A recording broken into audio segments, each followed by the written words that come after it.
ಜನೌಷಧ ಕೇಂದ್ರಗಳಿಗೆ ಜನರಿಂದ ಬೇಡಿಕೆ ಹೆಚ್ಚುತ್ತಿದೆ. ಆದರೆ ನಗರ ಪ್ರದೇಶದಲ್ಲಿ ಜನೌಷಧಿ ಕೇಂದ್ರಗಳನ್ನು ತೆರೆಯಬೇಕಾದ್ರೆ 1.5 ಕಿಲೋಮೀಟರ್ ಅಂತರದ ನಿಯಮವನ್ನ ವಿಧಿಸಲಾಗಿದೆ. ಇದರಿಂದಾಗಿ ಜನರ ಬೇಡಿಕೆ ಪೂರೈಸಲು ಸಾಧ್ಯವಾಗ್ತಾ ಇಲ್ಲ.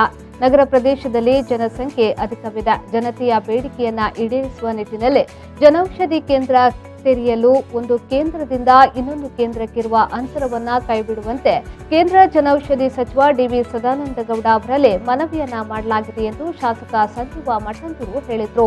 ಪ್ರಧಾನಮಂತ್ರಿ ಭಾರತೀಯ ಜನೌಷಧ ಕೇಂದ್ರಗಳು ಪ್ರಾರಂಭಗೊಂಡು 1 ವರ್ಷ ಪೂರೈಸುತ್ತಿರುವ ಹಿನ್ನೆಲೆಯಲ್ಲಿ ಮಾರ್ಚ್ 1ರಿಂದ 7ರ ತನಕ ಸರ್ಕಾರಿ ಆಸ್ಪತ್ರೆಯಲ್ಲಿ ನಡೆಯಲಿರುವ ಜನೌಷಧಿ ವಾರ ಉಚಿತ ಆರೋಗ್ಯ ಚಿಕಿತ್ಸಾ ಶಿಬಿರವನ್ನ ಉದ್ಘಾಟಿಸಿ ಅವರು ಮಾತನಾಡಿದರು. ನಗರ ಹಾಗೂ ಗ್ರಾಮಾಂತರ ಪ್ರದೇಶಗಳಲ್ಲಿ ಜನೌಷಧಿ ಕೇಂದ್ರಗಳನ್ನು ಅಧಿಕವಾಗಿ ಪ್ರಾರಂಭಗೊಳ್ಳುವುದರಿಂದ ಜನತೆ ಕಡಿಮೆ ದರದಲ್ಲಿ ಔಷಧಿಗಳು ದೊರೆಯುವುದರ ಜೊತೆಗೆ ನಿರುದ್ಯೋಗಿ ಯುವಕ ಯುವತಿಯರಿಗೆ ಉದ್ಯೋಗವೂ ದೊರೆಯಲಿದೆ. ಜನತೆಯ ಅವಶ್ಯಕತೆಗೆ ಪೂರಕವಾಗಿ ಉತ್ತಮ ಸೇವೆ ನೀಡುವ ಮೂಲಕ ಜನೌಷಧಿ ಕೇಂದ್ರಗಳಲ್ಲಿ ಜನರು ಹೆಚ್ಚು ವಿಶ್ವಾಸವಿಟ್ಟು ವ್ಯವಹರಿಸುತ್ತಿದ್ದಾರೆ ಎಂದು ಹೇಳಿದರು. ಜನೌಷಧಿ ಕೇಂದ್ರಗಳು ಒಳ್ಳೆಯ ರೀತಿಯಲ್ಲಿ ಎಲ್ಲ ಕಡೆ ನಡೀತಾ ಇದೆ.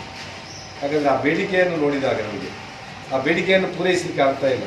ನಾನು ಮೊನ್ನೆ ನಮ್ಮ ಸಚಿವರಲ್ಲಿ ಹೇಳಿದ್ದೆ, ಡಿ.ವಿ. ಸದಾನಂದಗೌಡರು ಜನೌಷಧಿ ನಮ್ಮ ಸಚಿವರು ಆ 1.5 ಕಿಲೋಮೀಟರ್ ಡಿಸ್ಟೆನ್ಸ್ ಅನ್ನು ತೆಗೆದುಬಿಡಿ. ನೀವು ಅದನ್ನು ತೆಗೆದುಬಿಟ್ರೆ ಬಹುಶಃ ನಮಗೆ ಹೆಚ್ಚು ಕೆಲವು ಕಡೆ ನಗರದಲ್ಲಿ ಕೊಡ್ಲಿಕ್ಕೆ ಆಗ್ತದೆ.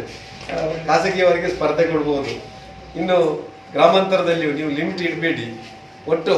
ಯಾಕಂದರೆ ಒಂದಷ್ಟು ನಿರುದ್ಯೋಗಿ ಯುವಕ ಯುವತಿಯರಿದ್ದಾರೆ. ಇಂಥವರಿಗೆ ಒಂದಷ್ಟು ಅವಕಾಶ ಆಗ್ತದೆ. ಹೆಚ್ಚು ಕೊಡಿ ಅಂತೇಳಿ ನಾನು ಮೊನ್ನೆ ಅವರಲ್ಲಿ ಬೇಡಿಕೆಯನ್ನು ಇಟ್ಟಿದ್ದೇನೆ. ಒಟ್ಟು ಇವತ್ತು ಆರಂಭದಲ್ಲಿ ಸ್ವಲ್ಪ ಸಮಸ್ಯೆ ಇತ್ತು ಜನೌಷಧಿ ಕೇಂದ್ರಗಳ ಬಗ್ಗೆ. ನಮಗೆ ಬೇಕಾದಂಥ ಔಷಧಿಗಳು ಸಮಯಕ್ಕೆ ಸರಿಯಾಗಿ ಸಿಗುವುದಿಲ್ಲ ಅಂತ. ಬಹುಶಃ ಇವತ್ತು ಅದೆಲ್ಲ ನಿವಾರಣೆ ಆಗಿದೆ. ಜನ ಇವತ್ತು ಆ ಒಂದು ಜನೌಷಧಿ ಕೇಂದ್ರಗಳ ಬಗ್ಗೆ ವಿಶ್ವಾಸ ಇಟ್ಟ ಸಂಗತಿ ಆಗಿದೆ.